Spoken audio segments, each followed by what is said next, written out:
I'm giving you the best that I got. Yeah, hit that falsetto. Ooh, that smoky voice you hear. We love that. This is the Callbacks Podcast. I am your co-host, Sam Salem, a.k.a. that white boy a fool with it. And sitting to my left, the camera's right. He's in his stepdaddy season. They call him the preacher because he's always speaking truth. It's Danny Sellers, a.k.a. Deacon Dan, a.k.a. Lil Dan, a.k.a. that man from Cincinnati. Hey, how's it going? This is my interview where, rappers go to, the Breakfast Club. They don't say nothing. The start of their demise. I said, yeah, how you doing? How you doing? You got the sun, for those not on YouTube, which you should be on YouTube, you got the sunglasses on, the hat on, the hood up. Yeah, I'm straight. How you doing? Yeah, well, it seems like you've been going through it a little bit. What do you got to say for yourself? You have an album coming out April 1st. Hey, Sway, can we get an 8-bar freestyle? Man, nah, y'all gotta pay for that. Oh, okay. Pay for that. Sorry. Don't you think I would be a great radio host, the white radio host that makes it off of you're Vlad TV. You're suburban Vlad TV. Black culture, yeah. Do you think I could do that? Guys, it is a special episode. We're not gonna bury the lead. The Callbacks Podcast has been a special chapter in our lives, and it is a chapter that is now closing. Although we've come to the end of the road, baby. But more white people would be thinking, closing time, you don't gotta go home, but you can't stay here. No? I'm trying. What's that song? What? I don't know. There's white people's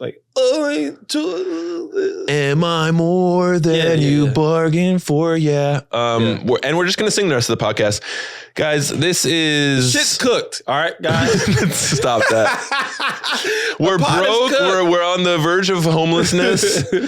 Now, honestly, what's really going on is Danny Sellers is busy taking general meetings for his pilot. He's busy producing Kevin Hart's podcast, interviewing Kevin Hart on the podcast. Yeah. I just left. He's cooking right now. I just left a funny and great interview 30 minutes before this. Yeah. On a Saturday. Working on the weekend like usual. As per ye. And I just got signed. Yeah. I'm repped now, which means I'm funny enough for somebody to take 10% of my paychecks. Yeah. And I'm going to be hitting the road more, which if you are in LA, Burbank, Friday, April 12th, the Callback Boys, Danny Sellers, Sam Salem, we're going to be at Flappers. I'm headlining, but also I think I'm going to do something special where Danny's going to open for me. I'm going to do my set, but then I'm going to bring Danny out and we're going to both be on stage, a little live, bumping mics, crowd work, almost podcast type vibes from stage. Reunion show vibe. You know when you watch a TV show like Love is Blind, all the drama happens and then you need to go to the current day shit. That's what I think may or may not happen at Flappers in Burbank live. So if you want to get the real tea about why me and Sam are in a really domestic dispute, come to that too. I'm going to shank him in the stomach. So come to that. I mean, I'm also going to be in Phoenix, April 27th, San Diego, May 17th, Washington, D.C., May 26th. At Samuel Sleeves, link in bio. Come to those shows. But yeah, you guys, if you're in LA, even if you're not in LA, drive out to it, fly to it. You know, it's not the end of me and Danny. I think that's a great thing about this podcast. I think before I was always like comedy crush on Danny Sellers, see that guy around, and now you've been to my house. We've had a beach day together. You've been to my old house. You don't know my new house, but it's close. Yeah, you invited me into your home during Black History Month. That was people were upset about that. Yeah, a lot of the industry was concerned about me and my safety. Yeah. A lot of hate mail from that one.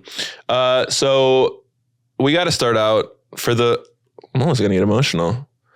For the last time, our trademark, Danny Sellers mental health check. Danny, how's your mental health? You know what?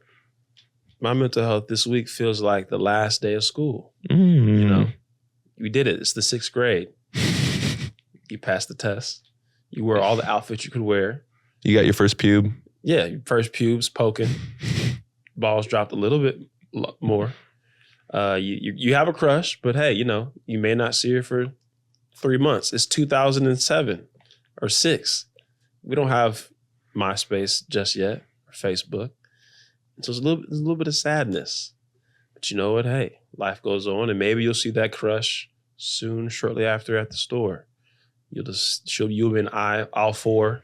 She'll be leaving aisle 5. And you'll shout, "Shorty, what that thing do?" Yeah, exactly. Her father, who is also white, is upset. And you'll just have to go along your way and act like nothing happened. Mm. That's my mental health. Damn. You got me nostalgic for moments that ain't even happened yet, brother. Yeah. No, man, I'm decent, man. Bruh. This pod has been, I think we talked about this right before we recorded. This pod has been a ridiculously insane time stamp for the both of us. Mm-hmm. When we started this show, the first at least 1 or 2 episodes, I had a wedding ring on. Yeah. And so the thing about, going through a divorce in the middle of starting a podcast was really crazy for me. And I think, for you too, it was a crazy. Yeah, first 2 or 3 episodes, I had a mom. yeah. I mean, it's an insane time. Like, I think it was probably the worst time for us to start a new thing. And for better or for worse, Yeah. Yeah, I think, like you said, worst time in terms of going through a divorce. I mean, as much as I make jokes to cope with it, like I watched my mother die. And I think this was, in a lot of ways, these were some of the lowest points of my life. But then that's what kind of made the podcast special to me. It's like, no matter what's going on, we can sit down, hit record and just do bits. Yeah.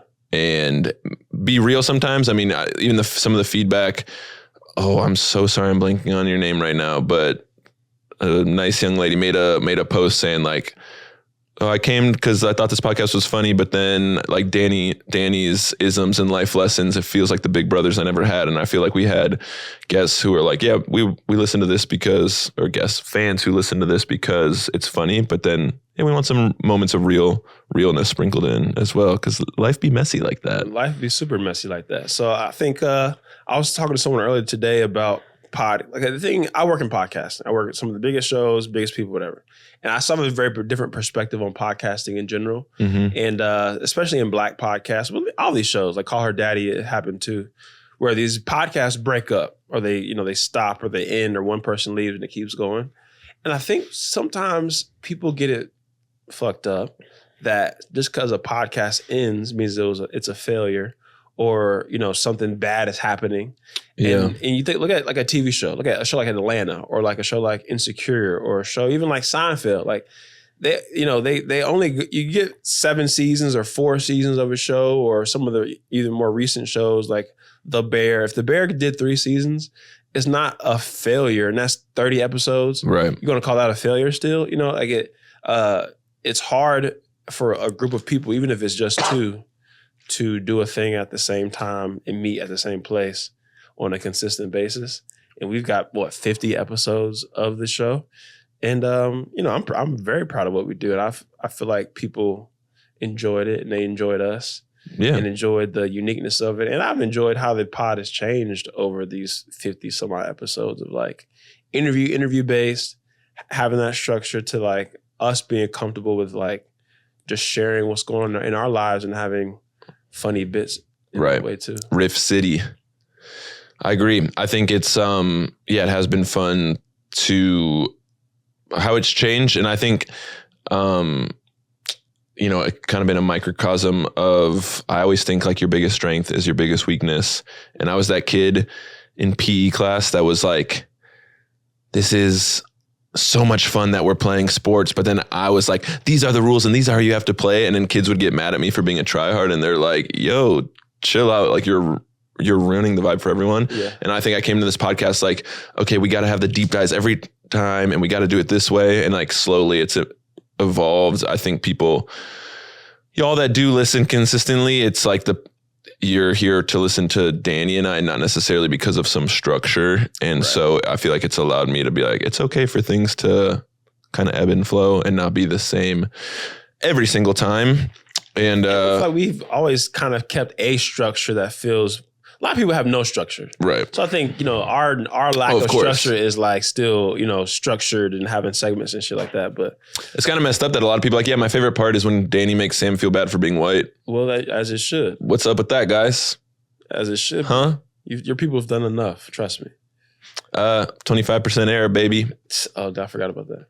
I guess we don't have to make this whole episode about us leaving. You guys signed? Yes, sir. Can you share how that came about? What's the vibes? What do you feel like is going to come out of it? I think at the end of the day, it's still, I think in this industry, you think you're going to hit these certain benchmarks and that's just going to make everything happen. I think at the end of the day, you're only going to go as far as you push yourself to go. Yeah. And you do need some lucky breaks along the way for sure. Or, being in positions of privilege or starting ahead of people in different ways, you need those things to go your way. I think it's always helpful to have someone advocating on your behalf, right? Like, sure. if you meet someone for the first time, you're just like, okay, they're cool, they're not cool. But if Danny introduces me to someone and like, hey, this person's really cool, I'm automatically like, okay, if Danny says they're cool, then they're cool. And I think that's how life goes. If someone is already vouching for you, then that's really helpful. It's like, it's hard to get your first job without work experience, but you can't get work experience without your first job. Yeah, and so a chance. Yeah. And so I think someone signing and taking a chance on me is helpful. It came about just, some of it is being out there, being seen, being friends with the right people. Some of it, my social media took another little jump. I gained like 50,000 followers in the last week on TikTok. Nice. From my little, if you haven't seen it, where you been? No, I'm just kidding. That'd be a weird thing to get cocky over. But just been doing a little series like gaslighting my students with made up slang words and convincing them it's real.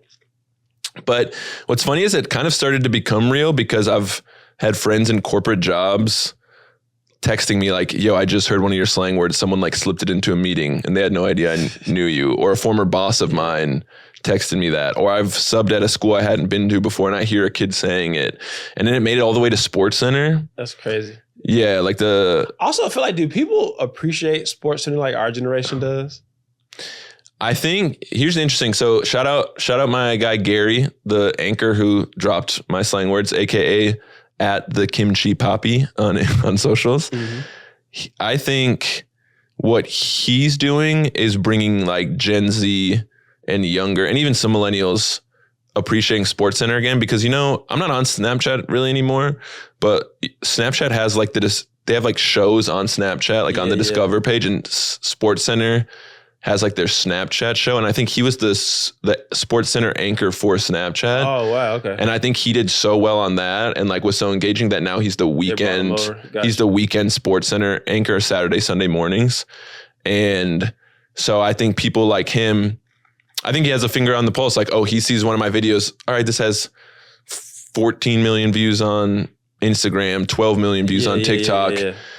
I think he has a finger on the pulse. Like, okay, I'm going to take something like that. And no, it's not everybody in the world knows what this is, but the people who are in on this, they're going to be pumped up on that. And I think that is the future of SportsCenter and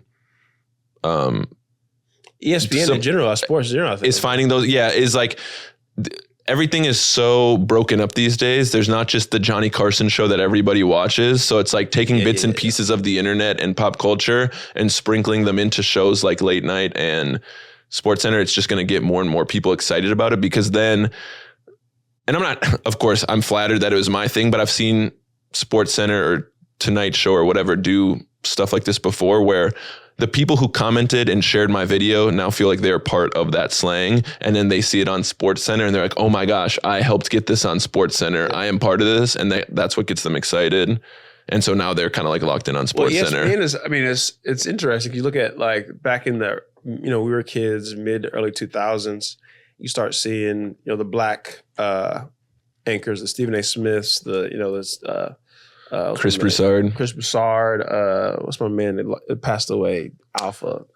Stuart Scott. Rest in peace. Guys, like that's when like hip hop, like the golden era, they were like coming out of the golden era of hip hop and like the Jay-Z, Big Pimpin' videos and shit. So they started bringing that slang, especially Stewart, which is Scott, start bringing that in on the Sports Center. Yeah. And then that was like the thing, and it was cool, and it elevated Stephen A. And now Stephen A. is kind of older. So then you see kind of that midterm, and it's still kind of super current now, the Pat McAfee stuff of like, okay, this new media-ish players that understand the game, but also understand media at a high level.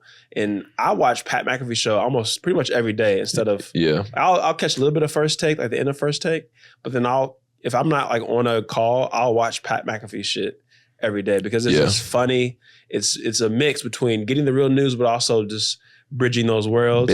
And then now I feel like that next generation is people like my man Kimchi, or is it Kimchi probably? Yeah, that is his handle. I don't know. Like bringing that even younger generation of like people that are in high school, college now that still like sports, but don't want to, necessarily be in watching a boring show for 45 minutes at a time or whatever. Yeah. It's crazy how like generations of stuff have to adapt content wise for people to like fuck with it. Right. All right. Speaking of all this, I'm all about the games. So I was able to gaslight my students into thinking my made up slang words were real. Yeah. I feel like you, as a Black, beautiful man who's in a lot of white spaces. Unfortunately. I feel like you could gaslight the whites. You could make up terms and just like slip it in there and be like, oh yeah, these are things Black people say. And white people would be like, I need to latch on to that. Yeah. So give me, off the top, I didn't even prep you for this. If you were to like have to make up slang that white people would go crazy over, but it's just made up slang, it's not even real. Ooh, but like it's like problematic kind of? It doesn't even have to be problematic. It's just like, if I see maybe not me, but if a white person sees a Black person saying a word they've never heard before, all of a sudden they're like, that's my new personality now. I get to see a young person that's not around Black people if I was like, yeah, bro, like this shit is super mastery. Like I'm a master, dog. Like, yeah, I'm a master. And like, I can see why people are like, yeah, dude, that's like, you're a fucking master, dude. Bro, that's so beast. Yeah, you're so master. You're a fucking master, bro. And just saying that in a crazy problematic way, like, yeah. And then you let it catch on enough to be like, even though you're the one who started it, you're like, that term is rooted in slavery, right? Yeah, we're masters. Like my buddies are mine. Like we're like all in our own little cool own fields of work, masters. We're out on these fields being masters. Different fields. Like we can just like coordinate and work with people and like juggle different stuff and different kinds of people that aren't super close to us in like background. We just like kind of we're just like masters. I can see that for sure. Like my dad, master. He's a master. Me, master. He just owns businesses. And I just look at my dad. He's like, he's a fucking master. I think you should next time you're on one of those East Side alt comedy shows with all the whites, you should just work that in. Yeah. What's up, my masters? What's up, masters? Yeah. Okay. Yeah. Great. They're either gonna love it or they're just gonna immediately, the white guilt is gonna be crippling. They're like, why'd you call me that? Yeah. No. No, you got to go to like Orange County. You got to go to like where there's Florida. Never around Black people, Florida. Yeah, where they just kind of don't understand. They probably still like. Cause remember a couple years ago they stopped using the word master bedrooms. They use the primary. It's primary bedroom. Yeah. But I feel like there's places that people are like, I'm going to call it master bedroom because it's been called master bedroom. Right. Since. I think I could get it off in like Costa Mesa. Costa Mesa is crazy. Jackson Hole, Wyoming. Facts. Oh, 100%. Master. Yeah, we're the master boys. Yeah. For sure. So what's your next couple of years looking like, Dano? Man. Danissimo? The big thing for me is I'm trying to get out of LA. Even if I don't leave LA full time. Damn, he keeps trying to get farther away from me. Hurts my feelings. Yeah, I'm just trying to I just need to get, LA is great. And I think I'll probably end up LA long term. Probably, at least maybe not LA proper, but LA general, probably, to be honest. But I think that I'm 5 years into comedy. My 5-year anniversary is like in a week almost. And that's still relatively very young in the grand scheme of a lot of comedians and stuff. Definitely. Like, I showcased last night for RIP JFL at the Comedy Store. And a lot of people that you're doing it with, they're 5. I mean, they're more than 5. They're 8, 9, 10 plus years into it. Right. And that 5 years for me is also pandemic included. So it's really like 3.5, right. To be totally honest with you, maybe 4 if you're really being strict about it. So I really want that era of like that grind of like, I'm focusing on stand up. Mm-hmm. I'm doing stand up, a good 5 nights out the week.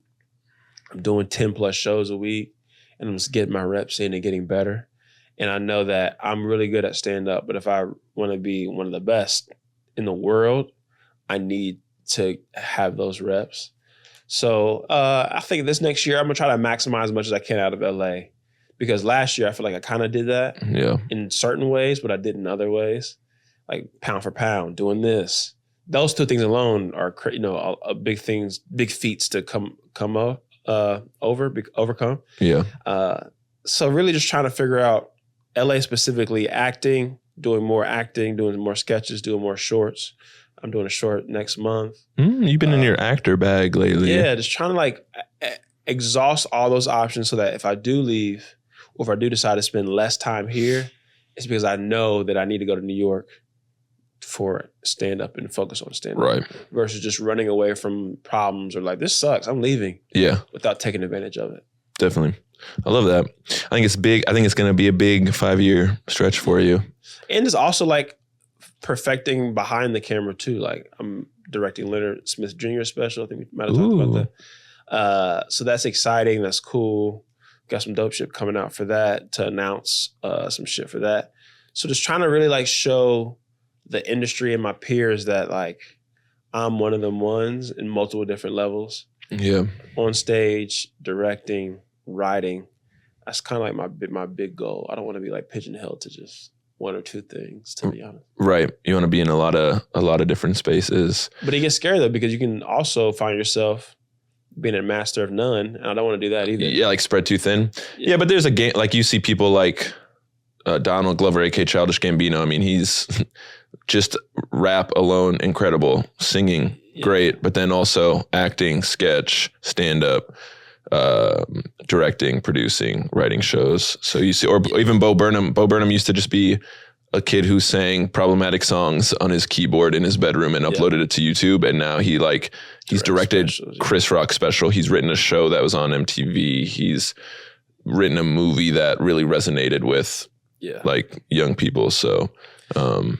And I think it's sometimes too, you just have to like have seasons for it. And like, Childish Gambino isn't necessarily, putting out albums when he's making Atlanta or Mr. and Mrs. Smith. So like, just kind of get into certain bags and shit. So I think I'm just trying to get into certain bags, bro. Like the acting is not as important to me, but I want to be able to flex that if I need to. Yeah. So right now, we're not famous. I'm not famous. So whatever you can do to like make you the money, you use that to get on, and then you can kind of pick and choose, where you want to be and what you want to do. I did a show at Dynasty Typewriter a couple of weeks ago, and I was in the green room. And Joe Kim Booster was on the show. Very funny guy. I don't know. He started in Chicago too. And when you're around successful people, or even people that are like just now getting a lot of success, and they were where you are not too long ago. Yeah. It's a good perspective, because it was like me, Skylar Higley, Jenna Yang. Writer for Conan. Joe Kim Booster has been on like Apple TV shows and Apple Plus and touring headliner. And he's really kind of blowing up right now. He's doing the things. Netflix. And we were just all talking about comedy, just the typical comedians kind of bitching, but like whatever.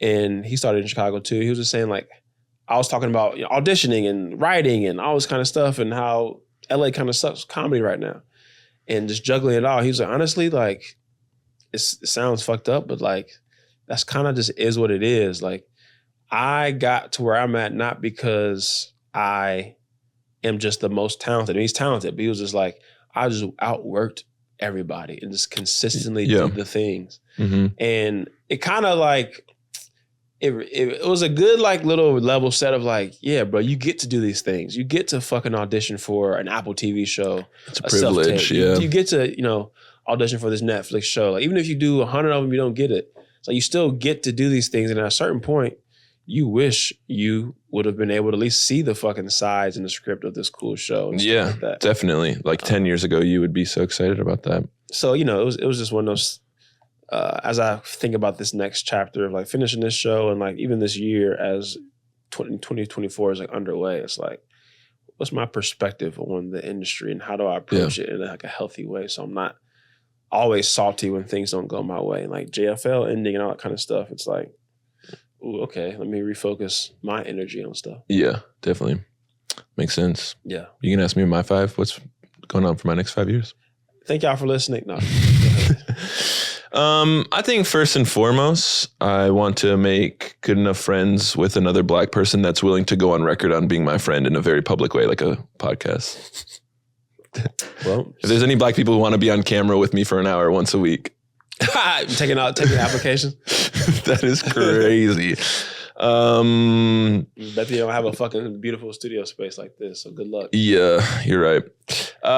No, I don't know. I think I'm trying to make stuff happen like you. I think trying to activate my social media more to get people out to shows and just gonna start trying to, you know, book as many shows and tour and get people out and sell out shows. And then as that happens more consistently, start, you know, writing more commercial acting and maybe a little bit of acting sprinkle in there. I might write a game show. Don't you feel like I have good game show host energy? I do. I appreciate that. Like, so that's just your bag. That's your bag for sure. Just a right amount of corniness, you know? You should like get a slick back. The hair? Yeah. Yeah, I need to go to Turkey first and then... Because that's where another thing. The rebrand is going to be so strong, bro. The 2028 rebrand, after I get like 1 or 2 good credits, there's going to be like 1 or 2 movies or TV shows of me like hair fucked up. When I come back with the new Deion Sanders hairline, when I'm like... It's like Steve Carell season 1 of The Office versus season 6. Bro, that's a wrap. That's like former guest of the pod, Issa Medina. I think when I was doing the research for the pod, she talked about how she put down $100 reservation for a Tesla, even when she didn't have the money, because she's like, oh, you know, if I lose $100, whatever, but in a couple years when it's ready, I'm just kind of like betting on myself that I'll be able to afford it. I almost did that with a Rivian. Rivian just announced, like, the electric car company. There's like, they're dropping like a new, like kind of like a Range Rover looking SUV. And I'm like, kind of like the rebrand. I'm just like, should I really just be that LA where I'm just like, you know, it's not going to come out till 2026. Yeah. Let me just put my $100 in and I'm sure by then. They're like low-key bankrupt, aren't they? Rivian? I'm not sure they're going to last in the next 2 years, so maybe I shouldn't do it with them. Probably buy them. But I do, but that sentiment, I do agree. I was literally last night at the store, we were talking, other comedians after we showcased, and we were talking about this finances and stress, and Rachel Wolfson, who lives in Austin now, she was on the showcase too. We're just talking. Yeah. And Arthur Hamilton. From Jackass, Rachel Wolfson. Yeah, she's on Jackass. And we were just talking about like finances and money and the cost and like coming to LA and like being a starving artist kind of thing. And and I was talking like, bruh, I live by myself. I drive a decent car. And I wish sometimes that I would just like live with 5 dudes and had a hoopty and like had half the expenses that I had. Yeah. But I think that having more expenses and spending more money, it forces you to like have to make more money. Yeah. Like you have a choice. You either fucking do it or you don't. Mm-hmm. And not saying it's the best way to go about it, but living by myself does make me happy. Yeah. You know, driving a certain car does make me happy. And I use the car a lot. And there's definitely levels to it. And you have to like curb your stuff. Yeah. And you have to also you have to do less, like less vacations, less dinners and shit. But that is important to me, live in a certain way. And so on the other side of it, the input of it is like, okay, I'm freelancing, so my rate's got to be a certain point or else this shit doesn't make sense. Right. I can't do the projects for free long term because that time slot should be for money or at minimum building my career in a very expansive way. So like, I know the theory makes sense of like applying for the job or dressing for the job that you want. Right. It applies in other different ways beyond just getting a job, but like your lifestyle. Like for sure. If you want a fucking Tesla, you have to make Tesla money to afford it. Speaking of money, can I tell you one of the most embarrassing stories in my comedy career before we get out of here? Please do. Other than just my general existence, because that's also embarrassing. I was featuring for former guest of the podcast, Gasper Randazzo. Mm-hmm. I really hope nobody from this comedy club is listening. But 3 shows, 2 Friday night, 1 Saturday night. Since Saturday night, there's only 1 show. There's a late show after us, and it's like a comedy competition. So there's like 10 comics on it. So we're in the green room, and we're in the green room for our show, and then our show's ending, but we're like doing a meet and greet, and the comedy club opens up the green room that we were in for all the comics after us. That's the worst, yeah. I left all my stuff in the green room because I'm not going to like care. I have a tripod with me. I have like a bunch of QR code cards and a phone, charger, all this stuff, right? I just set it down in the green room. I grab all my stuff. We're saying thank you to the staff. And I look down, I'm like, oh, I must have dropped my wallet. I go back to the green room. It's not there. I'm like, okay, let me go I left all my stuff on the couch in here, but let me go check the inside, like the actual performance venue space. Can't find it there. We're like, okay, maybe it fell into the couch. So we go back, and all of a sudden the GM and the owner are like, hey, are you good? What are you looking for? And like, can't find my wallet. They're like, well, you sure it's there? And Gasper is very New York City. He's like, yeah, it was right there on that couch. It was right there on that couch. Like, well, no one else has been in here, have they? He's like, well, these comedians have been.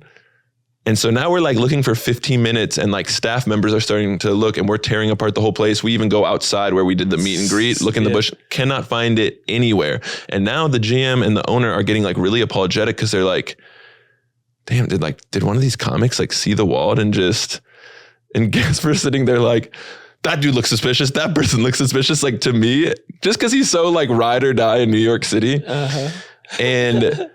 And I'm just like, why would a comic, that would be such a bad business move. Like, why would a comic, but also at the same time, it's like, my wallet is not, I put all my stuff here. And Gasper's saying like, I saw it there. And like the night before, that's exactly where I put it.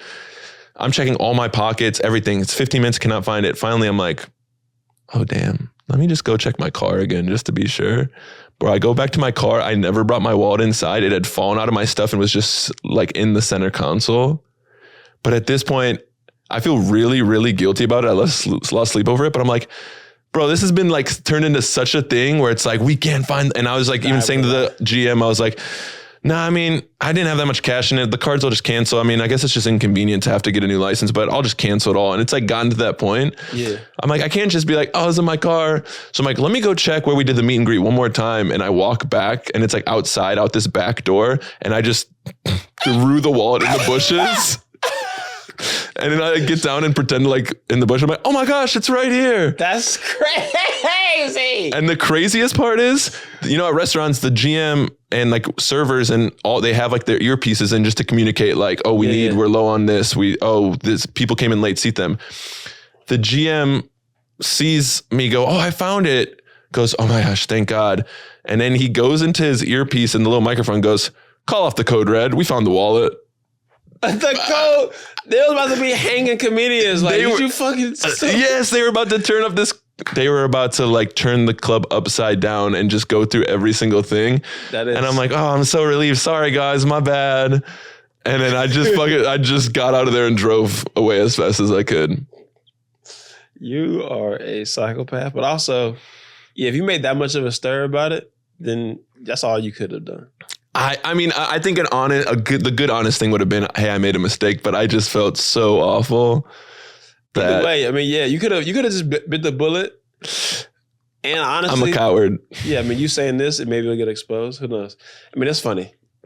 I do apologize to everybody for my mistake, but it also, when people are like, no, the wallet was right. I mean, it's my fault, but like the wallet was there, and like I know it was, and anyway, I'm a loser. Okay, we got to get out of here. For the final time, our other favorite segment, Danny's Ism, aka Life Lessons with Danny. Little babies, for one more time, I want to just say thank you. Thank you for supporting. Thank you for your patience. Thank you for sharing and liking and subscribing. This really was an insane part of my life. In Sam's life. And, even though this show did not become the massive money maker that I intended it to be when I started it, it was a labor of love. And it meant a lot to the both of us to come in and share our lives. And thank you for all the guests too that were on the show that were embarrassed or happy to tell stories about, doing cocaine in the back of whatever, SNL, I guess, or people getting bullied or whatever. Getting a Netflix show, touring the world. Shows, having crazy roommates, all the stuff the crazy callbacks that we called back to. Okay, full circle. Yeah, the little viral moments that we had as a pod on TikTok and Instagram, and the names, Sam not knowing how to say kids' names, and the old Gen Z, all the little moments we had were great, and I really appreciate it. And please use this time as an opportunity to follow us as we do the next thing and come to live shows that we do in the city, and as Sam is starting his tour, and as I make shit around the world, support us. Yeah, you can find him at Paulo Sellers. I'm Samuel Sleeves. And guys, thank you for coming along for the ride. Get home safe. Mm-hmm. Mm-hmm. Mm-hmm.